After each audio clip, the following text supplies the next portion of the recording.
అరణ్యం నిశ్శబ్దంగా ఉంది. కానీ భూమి లోపల యుద్ధం మొదలైంది. అగ్నిలా మండే ఎర్ర చీమల సైన్యం తమ రాజ్యాన్ని కాపాడేందుకు సిద్ధమైంది.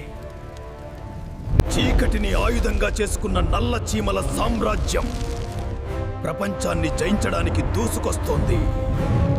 అరణ్యంలో ఒక రహస్య ప్రపంచం ఉంది. మనిషికి కనిపించని ఒక మహా సామ్రాజ్యం, చీమల రాజ్యం. ఒకవైపు అగ్నిలా మండే ఎర్ర చీమల సైన్యం, వారి నాయకుడు అగ్నిదంతుడు. ధైర్యం అతని ఆయుధం, అగ్ని అతని శక్తి. మరోవైపు చీకటిని మిత్రంగా చేసుకున్న నల్ల చీమల ఆర్మీ, వారి చక్రవర్తి కాలవీరుడు. విజయం కోసం ఏదైనా చేసే క్రూర యోధుడు. శక్తిరత్నం కోసం యుద్ధం ప్రారంభమైంది. భూమి కంపించింది, సైన్యాలు ఢీకొన్నాయి. కత్తుల ఢంకా శబ్దం అరణ్యాన్ని కంపించింది. జ్వాలిక అగ్ని జ్వాలల మధ్య దూసుకెళ్లి శత్రువులను చీల్చింది. కాని నల్ల చీమల విష గ్యాస్ యుద్ధభూమిని చీకటితో నింపింది.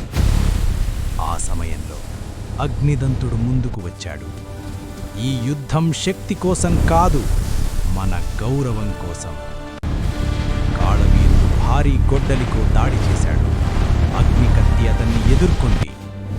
అగ్ని, చీకటి, రెండు శక్తులు ఢీకొన్నాయి. చివరి క్షణంలో అగ్నిదంతుడు శక్తిరత్నాన్ని పైకి ఎత్తి దాని శక్తిని విడుదల చేశాడు. ప్రకాశ విస్ఫోటనం. చీకటి వెనక్కి తగ్గింది. ఎర్ర చీమలు విజయం సాధించాయి. అరణ్యం మళ్లీ ప్రశాంతమైంది.